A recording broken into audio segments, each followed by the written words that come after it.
لقد كان لكم في رسول الله أسوة حسنة اعوذ باللہ من الشیطان الرجیم بسم اللہ الرحمن الرحیم اللہم صلی علی محمد وعلی آل محمد کما صلیت علی ابراہیم وعلی آل ابراہیم انک حمید مجید اللہم بارک علی محمد وعلی آل محمد کما بارکت علی ابراہیم وعلی آل ابراہیم انک حمید مجید اللہم رب اشرح لی صدری ویسر لی امری واحلل عقدۃ من لسانی یفقہوا قولی۔ میری ساری بہنوں کو السلام علیکم۔ حدیث نمبر 848۔ انس بن مالک کہتے ہیں کہ رسول اللہ صلی اللہ علیہ وآلہ وسلم کے پاس سیراب ہونے والی زمین کی عمدہ کھجور لائی گئی۔ آپ نے فرمایا تم نے یہ کھجور کہاں سے لی ہے؟ انہوں نے کہا کہ ہمارے پاس بارانی زمین کی ناقص کھجور تھی، ہم نے اس کے 2 سا دے کر عمدہ کھجور کا 1 سا خریدا۔ رسول اللہ صلی اللہ علیہ وآلہ وسلم نے فرمایا سیراب ہونے والی زمین کی کھجور اس کے مالک کو واپس کر دو اور آئندہ ردی کھجور نقدی کے عوض فروخت کر کے اس کے بدلے اچھی کھجور لے لیا کرو، کیونکہ یہ سود ہے۔ بات یہ ہوئی کہ رسول اللہ صلی اللہ علیہ وآلہ وسلم کے پاس عمدہ کھجور لائی گئی، آپ کو وہ کھجور بڑی پسند آئی۔ آپ نے صحابہ سے پوچھا کہ کیا تمہارے علاقے میں ایسی کھجوریں ہوتی ہیں؟ ساری کھجوریں اتنی عمدہ ہوتی ہیں؟ صحابہ نے بتایا نہیں یا رسول اللہ، اصل بات یہ ہے کہ ہم نے 2 سا ناقص کھجوریں دی ہیں اور 1 سا عمدہ کھجور اس کے بدلے میں خریدی ہے۔ سا جو ہوتا تھا یہ اربوں کا پیمانہ ہوتا تھا، جو کہ 2.5 کلو سے تھوڑا سا زیادہ ہوتا تھا، سمجھ لیجئے کھلا 2.5 کلو ہوتا تھا۔ تو صحابہ نے بتایا کہ یا رسول اللہ ہماری زمین میں ساری کھجوریں اتنی عمدہ نہیں ہوتی، ہم نے 2 سا ناقص کھجوریں دے کر 1 سا عمدہ کھجوریں خریدی ہیں۔ تو رسول اللہ صلی اللہ علیہ وآلہ وسلم نے اس سے منع فرما دیا۔ آپ نے فرمایا آئندہ تم نے اگر ایسا کرنا ہو تو ایسا کرو کہ ناقص کھجوروں کو بازار میں بیچ دو اور جو اس سے قیمت حاصل ہو اس سے عمدہ کھجوریں خرید لو۔ اصل بات جو اس حدیث سے ہمیں ملتی ہے وہ یہ ہے کہ جب ایک ہی جنس کی 2 چیزوں کا تبادلہ کیا جائے تو وہ برابر ہونا چاہیے۔ ایک ہی جنس کی 2 چیزوں کا جب تبادلہ کیا جائے تو وہ برابر ہونا چاہیے۔ کھجور کو کھجور کے بدلے میں آپ ان کی خرید و فروخت کر رہے ہو تو ادھر بھی 1 سا ہونا چاہیے، ادھر بھی 1 سا ہونا چاہیے، اور اگر ادھر 2 سا ہوئے اور ادھر 1 سا ہوا تو یہ سود۔ ہم دیکھتے ہیں کہ کچھ پھل بڑے عمدہ ہوتے ہیں اور کچھ پھل تھوڑے سے کم عمدہ ہوتے ہیں۔ مثال کے طور پہ بازار میں آپ دیکھیں سیب ہی کی کتنی قسمیں ہوتی ہیں، ایک کالا کلو ہوتا ہے، ایک گولڈن سیب ہوتا ہے اور ایک جوس والا سیب ہوتا ہے۔ ایک سیب تو ہمیں مل رہا ہوتا ہے 100 روپے کلو اور دوسرا سیب ہمیں 200 روپے کلو مل رہا ہوتا ہے، اور ایک تیسری اچھی قسم جو ہے وہ 200 سے بھی زیادہ 250 یا 300 روپے کلو مل رہی ہوتی ہے۔ اب اگر تو آپ سیب کو سیب کے بدلے میں خرید و فروخت کرنا چاہتے ہیں تو آپ برابر کریں۔ اگر برابر نہیں کرنا، آپ کو پتہ ہے یہ والا سیب قیمتی ہے اور یہ والا سیب سستا ہے، اس سیب کو بازار میں مارکیٹ میں بیچے، اس کی قیمت سے عمدہ سیب خرید لیں، یہ والا طریقہ درست ہوگا۔ تو اصل میں ایک ہی جنس کی جب 2 چیزوں کا تبادلہ کیا جائے تو وہ برابر ہونا چاہیے۔ اب یہ صرف کھجور کے بدلے میں نہیں ہے بلکہ باقی چیزوں کے بدلے میں بھی ایسے ہے۔ سونے کے بدلے میں اگر آپ سونا خریدیں، چاندی کے بدلے میں چاندی خریدیں تو یہ برابر ہونی چاہیے۔ اب ہو سکتا ہے کہ جو سونا جو آپ بیچ رہی ہیں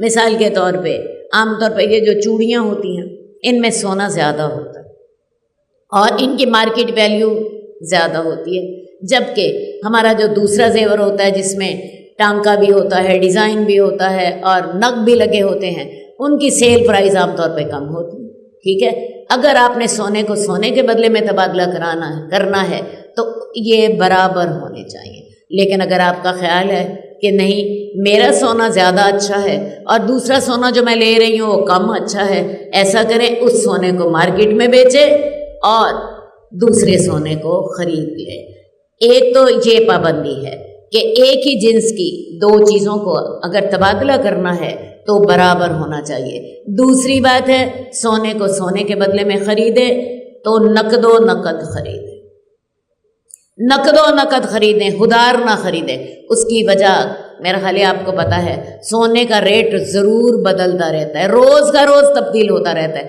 آپ اخبار میں دیکھیں، میں ابھی کل ہی اخبار دیکھ رہی تھی، سونے کی قیمت میں 1300 روپے تولے کا اضافہ ہوا ابھی کل ہی. تو اس لیے یہ جو سونے کو سونے کے بدلے میں لینا ہے، چاندی کو چاندی کے بدلے میں لینا ہے، تو یہ ایک تو ان کا وزن میں ایک جیسا ہونا چاہیے، دوسرے نقد و نقد ہونا چاہیے، ادھار نہیں ہونا چاہیے، کیونکہ ان کا ریٹ روز کا روز بدلتا جاتا ہے. اور اگر آپ اس میں فرق کریں گے، مثلا ایک ہی جنس کی چیز آپ زیادہ لیں گے تو یہ سود ہوتا ہے. تو ایک جنس کی چیزوں کی خرید و فروخت کرتے وقت ان دو اصولوں کی ضرور پاسداری کی جائے. کون سے دو اصول؟ میں دوبارہ دہرا دیتی ہوں. ایک ہی جنس کی دو چیزوں کو خریدیں بیچیں تو ایسا کریں برابر ہونی چاہیے. اگر آپ تبادلہ کرنا چاہتے ہیں برابر ہونی چاہیے، ورنہ انہیں مارکیٹ میں بیچیں اور پیسوں کے بدلے میں عمدہ چیز خرید لیں. اور دوسری بات یہ ہے وہ نقد و نقد ہونی چاہیے، ادھار نہیں ہونی چاہیے. اگر ان دونوں اصولوں کی پاسداری نہیں کرتے تو پھر سود ہوتا ہے. حدیث نمبر 849 ابو ہریرہ رضی اللہ تعالیٰ عنہ کی روایت ہے کہ رسول اللہ صلی اللہ علیہ وسلم نے فرمایا بدترین کھانا ولیمے کا کھانا ہوتا ہے. بدترین کھانا ولیمے کا کھانا ہوتا ہے کہ جو شخص اسے کھانا چاہتا ہے اس کو تو روک دیا جاتا ہے، یعنی غریب آدمی کو، اور اس کی طرف اسے اس امیر کو دعوت دی جاتی ہے جو اس پر نہیں آتا یا جو آنے سے انکار کر دیتا ہے. جس نے دعوت قبول نہ کی اس نے اللہ تعالیٰ اور اس کے رسول کی نافرمانی کی. اب رسول اللہ صلی اللہ علیہ وآلہ وسلم کے دور میں سادگی ہوتی تھی اور خلوص ہوتا تھا، تو آپ نے حکم دیا کہ ولیمے کے کھانے میں غریبوں کو بلایا جائے، اور اگر آپ غریبوں کو نہیں بلاتے تو ولیمے کا کھانا بدترین کھانا ہے. اس میں غریب رشتہ داروں کو بھی بلائیں، اس میں اپنے غریب ہمسایوں کو بھی بلائیں، اور اس میں اپنے ملازموں کو بھی دعوت دیں. ہم ملازموں کو اس لیے بلاتے ہیں تاکہ وہ ہمارے کام کر سکیں، نہیں، وہاں پہ انہیں باقاعدہ دعوت دی جائے. غریب رشتہ داروں کو بلائیں، غریب ہمسایوں کو بلائیں، ورنہ وہ بدترین کھانا بن جائے گا. جہاں تک ولیمے کی دعوت قبول کرنے کا سوال ہے تو ولیمے کی دعوت قبول کرنی چاہیے. مسلمان کے مسلمان پر جو حق ہیں ان میں سے ایک حق یہ بھی ہے کہ اگر کوئی آپ کو کھانے پہ بلائے تو اس کی دعوت قبول کی جائے، اور خاص طور پر ولیمے کی دعوت قبول کرنا سنت ہے. جو شادی کے موقع پر شریعت نے ایک ہی کھانا رکھا ہے، بارات کا کوئی تصور اسلام میں موجود نہیں ہے. آج کل ہم لوگ ولیمہ کریں یا نہ کریں، بارات ہم نے ضرور بڑی شان و شوکت کے ساتھ کرنی ہوتی ہے. تو یہ بات یاد رکھیے، بارات کا کوئی تصور اسلام میں نہیں ہے. اسلام میں ایک ہی کھانے کا تصور ہے جو کہ میاں بیوی کے مل بیٹھنے کے بعد دیا جائے گا. ویسے بھی بارات تو اس سے پہلے ہوتی ہے. آج کل بعض لوگوں نے یہ کام شروع کر دیا کہ جی وہ لڑکی والے اور لڑکے والے مل کے بارات کا انتظام کر لیتے ہیں اور اسی کو ہی ولیمہ قرار دیتے ہیں، حالانکہ ولیمے کا تصور یہ نہیں ہے۔ ولیمے کا تصور یہ ہے کہ میاں بیوی مل بیٹھیں اور اپنی رات گزار لیں، اگلے دن اس خوشی میں کھانا دے دیا جائے۔ اب جہاں تک ولیمے کا تعلق ہے، ولیمہ رسول اللہ صلی اللہ علیہ وسلم سے بہت سادہ کرنا بھی ثابت ہے اور اچھا کرنا بھی ثابت ہے۔ حضرت زینب بنت جہش کا ولیمہ رسول اللہ صلی اللہ علیہ وسلم نے گوشت اور روٹی کے ساتھ کیا تھا، جو کہ اس دور کا بہترین کھانا تھا، لیکن اس کے ساتھ ساتھ ہی رسول اللہ صلی اللہ علیہ وسلم نے حضرت صفیہ سے جب ان کے ساتھ جب آپ نے رات گزاری ہے تو ان کا جو ولیمہ آپ نے کیا ہے وہ انتہائی سادہ تھا۔ حضرت صفیہ کے بارے میں آپ کو بتا دوں، یہ غزوہ خیبر کے قیدیوں میں سے آئی تھیں اور ان کے جو والد تھے وہ یہودی قبائل کے سردار تھے، یہ سردار کی بیٹی تھی۔ رسول اللہ صلی اللہ علیہ وسلم نے ان کو آزاد کر دیا اور انہوں نے اسلام قبول کر لیا، تو اللہ کے رسول صلی اللہ علیہ وسلم نے ان سے نکاح کر لیا۔ تو ان کا جو ولیمہ تھا اس میں رسول اللہ صلی اللہ علیہ وسلم نے صحابہ سے کہا کہ جس کے پاس جو کچھ ہے وہ لے آئے۔ ایک دسترخوان بچھا دیا گیا، کوئی ستو لایا، کوئی کھجوریں لایا اور کوئی پنیر لایا، جو کسی کے پاس موجود تھا اس سارے کو ملا دیا گیا اور ملا کے ایک مکسچر سا بنا دیا گیا اور وہ ساروں نے مل کے کھا لیا۔ اور یہ ولیمہ کس کا تھا؟ رسول اللہ صلی اللہ علیہ وسلم جو کہ مدینے کے حکمران تھے، اور آپ کو غزوہ خیبر میں بہت مال ملا تھا، آپ چاہتے تو عمدہ ولیمہ بھی کر سکتے تھے۔ اور حضرت صفیہ کا ولیمہ تھا جو کہ یہودی سردار کی، بڑے مالدار یہودی سردار کی بیٹی تھی۔ تو رسول اللہ صلی اللہ علیہ وسلم نے ہمارے لیے یہ مثال بھی چھوڑی ہے کہ آپ نے ان کا ولیمہ خود نہیں کیا بلکہ لوگوں سے کہا، ایک دسترخوان بچھا دیا گیا، لوگوں سے کہا جو تمہارے پاس کھانے کے لیے ہے لے آؤ۔ لوگ آتے گئے، کوئی ستو لایا، کوئی پنیر لایا، کوئی جو تھا کھجور لایا، اور لوگوں نے وہ مل کے کھا لیا۔ تو آپ یوں سمجھ لیجئے کہ حضرت صفیہ کا ولیمہ جو تھا 1 ڈش تھا، اور 1 ڈش بھی کون سی تھی؟ دال روٹی کی ہماری زبان میں۔ تو ولیمہ انسان کو اپنی حیثیت کے مطابق کرنا چاہیے۔ رسول اللہ صلی اللہ علیہ وسلم نے دونوں قسم کی مثالیں چھوڑی ہیں، سادہ ترین بھی اور اپنے دور کے مطابق عمدہ ولیمہ بھی آپ نے حضرت زینب بنت جہش کی شادی کے موقع پر کیا تھا۔ ہم لوگ ان رسموں پر اپنے مال دولت برباد کر لیتے ہیں، قرض اٹھا لیتے ہیں، اور وہ قرض بعض اوقات اتارتے باپ کی جو کمر جھک جاتی ہے۔ تو شریعت نے آپ کے اوپر یہ بوجھ نہیں ڈالے، دین بالکل آسان ہے۔ آپ چاہیں تو اپنی حیثیت کے مطابق بالکل سادہ ولیمہ کر لیجئے۔ بالکل ایسا ہو سکتا ہے کہ ایک گھر کے لوگ جو ہیں وہ اکٹھے ہو جائیں اور سارے اپنا اپنا کھانا لے آئیں اور مل بیٹھ کے سارے کھانا کھا لیں، جیسے رسول اللہ صلی اللہ علیہ وسلم نے حضرت صفیہ کی شادی کے موقع پر کیا تھا، حالانکہ آپ کے پاس مال موجود تھا۔ میں نے بتایا کہ غزوہ خیبر سے آپ کو مال ملا تھا اور آپ اس وقت مدینے کے حکمران تھے، اور جو حضرت صفیہ تھیں وہ مالدار ترین یہودی سردار کی بیٹی تھی۔ تو اللہ کے رسول نے اس موقع پر یہ سادہ ترین ولیمہ کیا تھا۔ تو لہٰذا ان رسموں سے اپنی جان چھڑا لے۔ یہ رسمیں جو ہیں یہ ہمارے لیے عذاب بن گئی ہیں۔ حدیث نمبر 853، حضرت عائشہ کہتی ہیں کہ میں نے خریزہ بنایا۔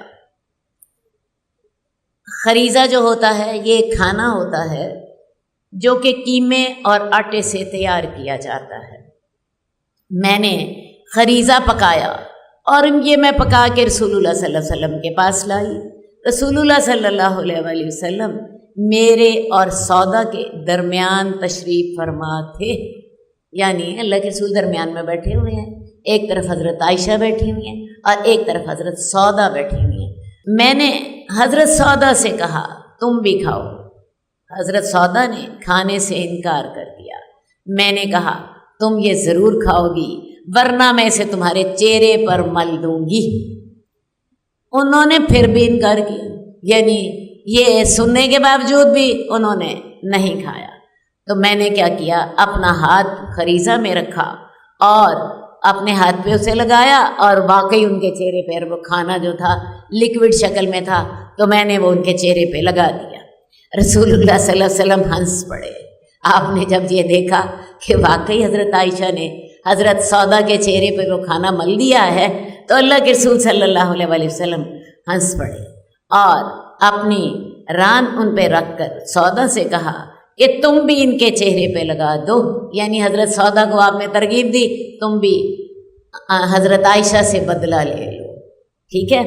چنانچہ حضرت سودا نے بھی میرے چہرے پر وہ مل دیا، اور رسول اللہ صلی اللہ علیہ وسلم ہنس رہے تھے۔ تو اللہ کے رسول صلی اللہ علیہ وسلم کی ازواج میں اس طرح کے لمحات بھی آتے تھے جب ازواج آپس میں ہنسی مزاج میں شامل ہوتی تھی۔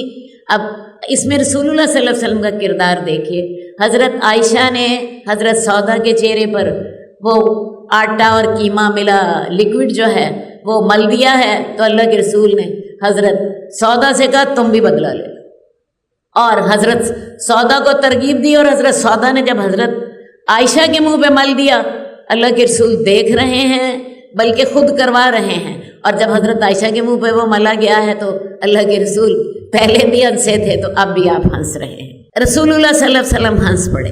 حضرت عمر وہاں سے گزرے اور انہوں نے آواز دی، اے عبداللہ، اے عبداللہ۔ تو رسول اللہ صلی اللہ علیہ وسلم نے سوچا کہ شاید وہ ابھی اندر آ جائیں گے۔ انہوں نے ازواج سے فرمایا اٹھ جاؤ اور اپنے چہرے دھو لو۔ ابھی تک تو دیکھو جی رسول اللہ صلی اللہ علیہ وسلم اپنی ازواج کے درمیان بیٹھے ہیں، حضرت عمر باہر سے آواز دے رہے ہیں، اچانک نہیں آئے، تو آواز ہی اسی لیے دے رہے ہیں کہ گھر والے خبردار ہو جائیں۔ تو اللہ کے رسول صلی اللہ علیہ وسلم ازواج سے کہنے لگے اٹھ جاؤ اور اپنے چہرے دھو لو۔ حضرت عائشہ کہتی ہیں میں ہمیشہ حضرت عمر سے ڈرتی رہی، کیونکہ رسول اللہ صلی اللہ علیہ وسلم بھی ان کے روب کا خیال کرتے تھے۔ حضرت عمر جو تھے آپ کو پتہ ہے ان سے تو شیطان بھی ڈرتا تھا، جس گلی میں حضرت عمر جا رہے ہوتے شیطان اپنا راستہ بدل لیتا تھا، ٹھیک ہے۔ تو حضرت عائشہ کہتی ہیں کہ میں بھی حضرت عمر سے ڈرتی تھی، لہٰذا یہ جو محفل لگی ہوئی تھی ازواج کے ساتھ، اللہ کے رسول صلی اللہ علیہ وسلم ہنسی مزاج میں شامل تھے، اب حضرت عمر کے آنے کے ساتھ وہ محفل جو تھی وہ برخاست ہو گئی۔ اس سے آپ کو پتہ چلتا ہے کہ رسول اللہ صلی اللہ علیہ وسلم ازواج کی ہنسی مزاج میں خود بھی شامل ہوتے تھے، لیکن یہ ہنسی مزاج ایسا نہیں ہوتا تھا جس میں کسی دوسرے کی ذلت ہو، کسی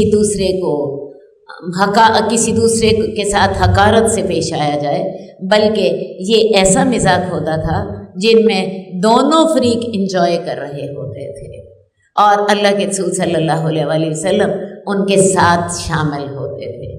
حدیث نمبر 854، حضرت عائشہ کہتی ہیں کہ رسول اللہ صلی اللہ علیہ وسلم کو ٹھنڈا اور میٹھا مشروب بڑا پسند تھا۔ رسول اللہ صلی اللہ علیہ وسلم میٹھے کو پسند کرتے تھے، اسی لیے رسول اللہ صلی اللہ علیہ وسلم کو شہد بہت پسند تھا۔ اب یہاں پہ وہ ٹھنڈا بھی ہو اور میٹھا بھی ہو، تو اللہ کے رسول صلی اللہ علیہ وسلم کے لیے نبیذ بنائی جاتی تھی۔ نبیذ کیسے بناتے تھے؟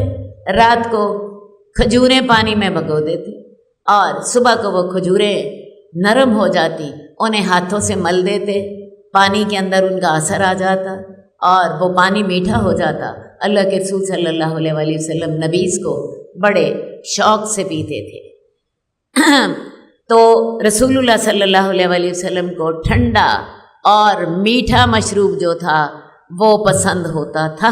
آج بھی ہمیں بھی ٹھنڈے اور میٹھے مشروب پسند ہیں، خاص طور پہ آپ دیکھیے جب روزہ کھلتا ہے تو اس وقت جو روح افزا یا کوئی اور شربت ہمیں کتنا اچھا لگتا ہے. جب آپ یہ شربت پی رہی ہوں تو یہ سوچ کے پیا کریں کہ میرے نبی کو بھی ٹھنڈا اور میٹھا مشروب پسند تھا. انشاءاللہ تعالی آپ کو سنت کی پیروی کا اجر ملے گا. کھانا پینا تو آپ نے ہے ہی ہے، لیکن اس طرح یہ اس نیت کے ساتھ آپ کا کھانا پینا بھی عبادت بن جائے گا. آپ کا کھانا پینا بھی عبادت بن جائے گا.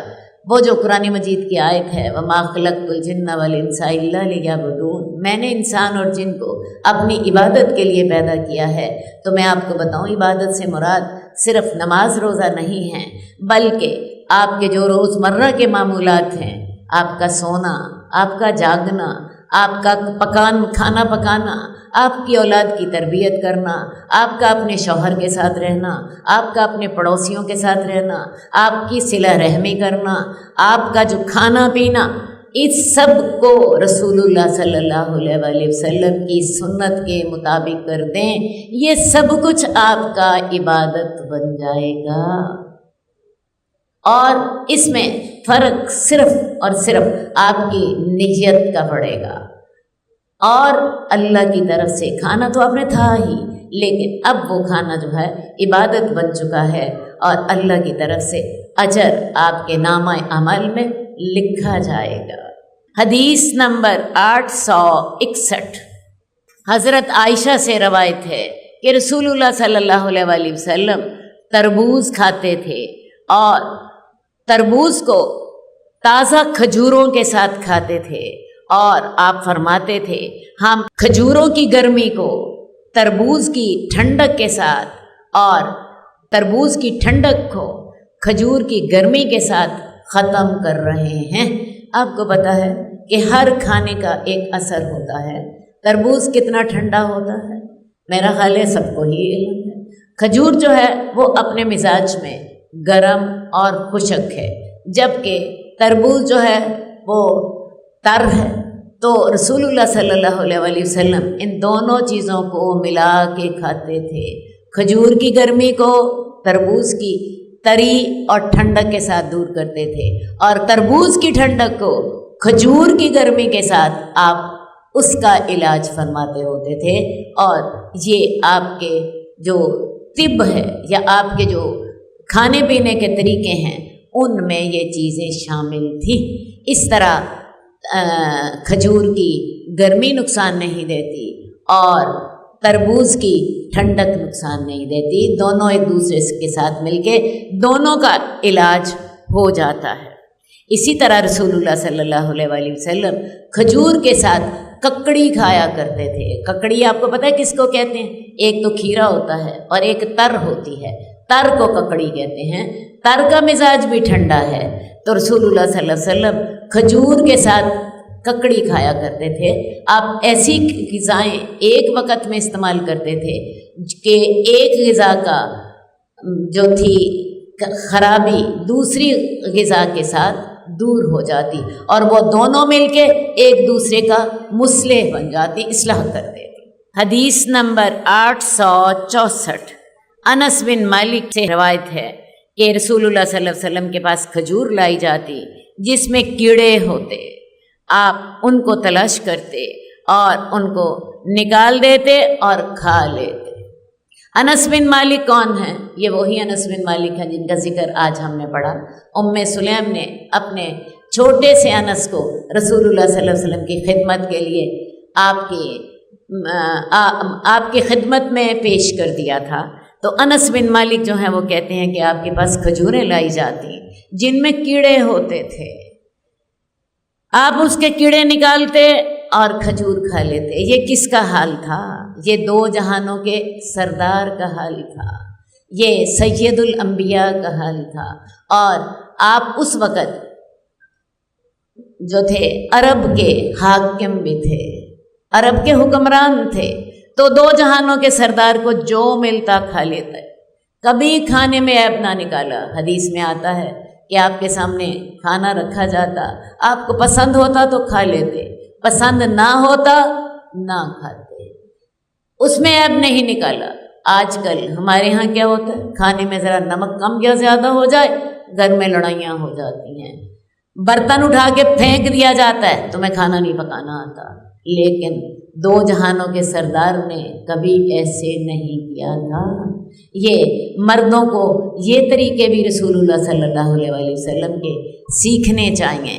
اللہ کے رسول صلی اللہ علیہ وآلہ وسلم کے سامنے ہمیشہ یہی الفاظ ہوتے تھے، لا عیش الا عیش الآخرہ، کوئی زندگی نہیں ہے مگر آخرت کی زندگی۔ آخرت کی زندگی کو ہمیشہ اپنے سامنے رکھا، اور جو ملا وہ کھا لیا۔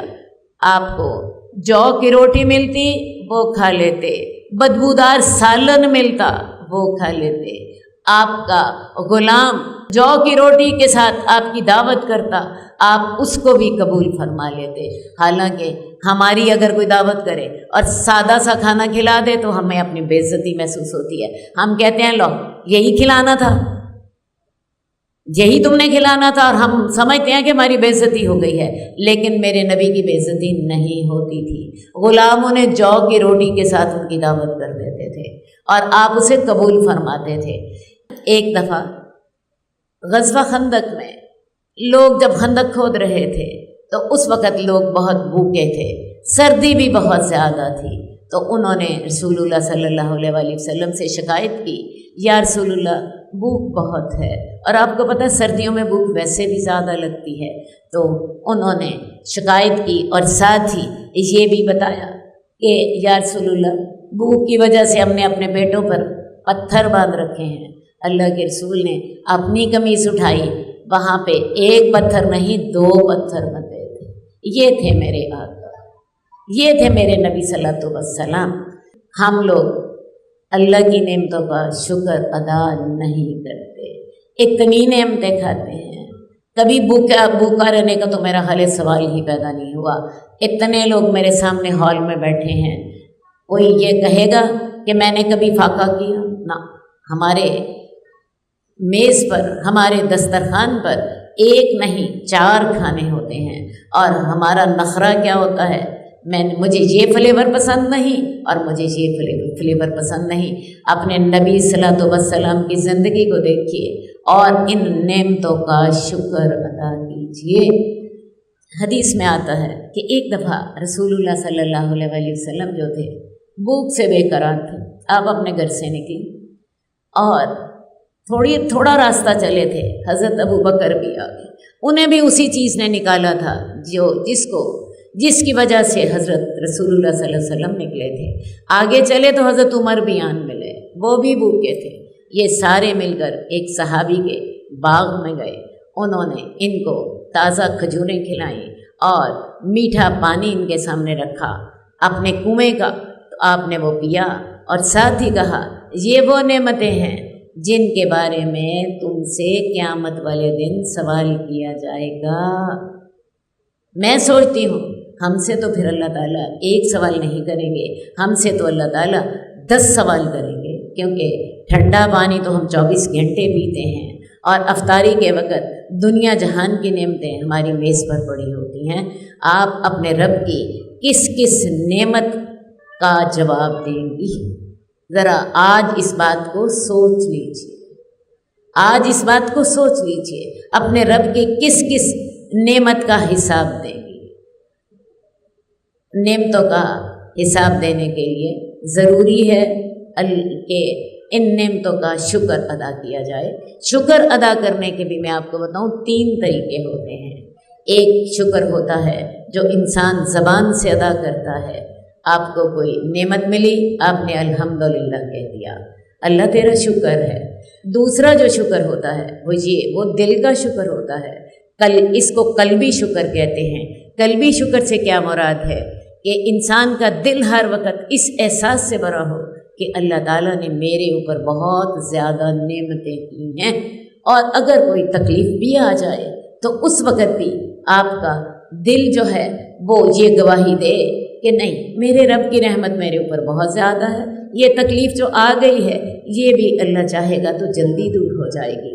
اور تیسرا شکر ہے اپنے جسم کے ساتھ شکر۔ جسم کے ساتھ شکر سے کیا مراد ہے؟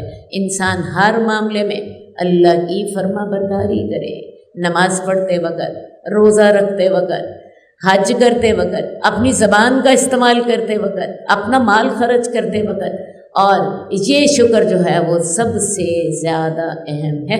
اللہ تعالیٰ نے حضرت داؤد سے کہا تھا اعملوا آل داؤد شکرا، اے آل داؤد شکر والے عمل کیا کرو۔ تو میں آپ کو بتاؤں، شکر کی 3 قسمیں ہیں، ایک قولی شکر، ایک قلبی شکر اور ایک عملی شکر۔ اللہ ہمیں شکر ادا کرنے کی توفیق دے۔ کون کون شکر ادا کرے گا؟ حدیث نمبر 865 حضرت انس سے روایت ہے، وہ فرماتے ہیں کہ اللہ کے رسول صلی اللہ علیہ وآلہ وسلم کو کدو بہت پسند تھا۔ حضرت انس آپ کے خادم ہیں، 24 گھنٹے آپ کے ساتھ رہتے ہیں، دن کو، رات کو، کھاتے وقت، سوتے وقت، عبادت کرتے وقت۔ تو اسی لیے بہت سی احادیث حضرت انس سے مروی ہیں۔ تو حضرت انس کہتے ہیں کہ اللہ کے رسول صلی اللہ علیہ وآلہ وسلم کدو کو بہت پسند کرتے تھے۔ ایک اور حدیث میں آتا ہے، وہ بھی حضرت انس ہی کی نہیں روایت کی ہوئی ہے، کہ میں اللہ کے رسول کے ساتھ کھانا کھا رہا تھا، تو اللہ کے رسول جو تھے پلیٹ میں سے کدو تلاش کر رہے تھے اور کدو تلاش کر کے کھا رہے تھے۔ تو اس دن سے مجھے بھی کدو بہت پسند ہے۔ تو حضرت انس بھی رسول اللہ صلی اللہ علیہ وسلم کی پیروی میں کدو بہت پسند کرتے تھے۔ اس کے علاوہ رسول اللہ صلی اللہ علیہ وسلم کو کھانے میں، گوشت میں آپ کو دستی کا گوشت پسند تھا۔ حضرت عائشہ کہتی ہیں کہ اصل بات یہ ہے کہ دستی کا گوشت چونکہ جلدی پک جاتا ہے، اس لیے اللہ کے رسول اسے پسند کرتے تھے۔ اس کے علاوہ رسول اللہ صلی اللہ علیہ وآلہ وسلم کا حکم ہے زیتون کا تیل کھایا کرو اور اسے استعمال بھی کیا کرو۔ کھجوروں میں سے کیڑے بھی نکال کے کھا لیتے، جیسا کہ ہم نے ابھی پچھلی حدیث میں پڑھا ہے۔ اس کے علاوہ آپ کے سامنے ایک دفعہ روٹی پیش کی گئی اور ساتھ ہی کہا گیا کہ گھر میں سرکے کے علاوہ اور کچھ نہیں ہے۔ اللہ کے رسول نے فرمایا کہ سرکہ تو بہترین سالن ہے، تو لہٰذا روٹی سرکے کے ساتھ کھانا بھی آپ کو بہت پسند تھا۔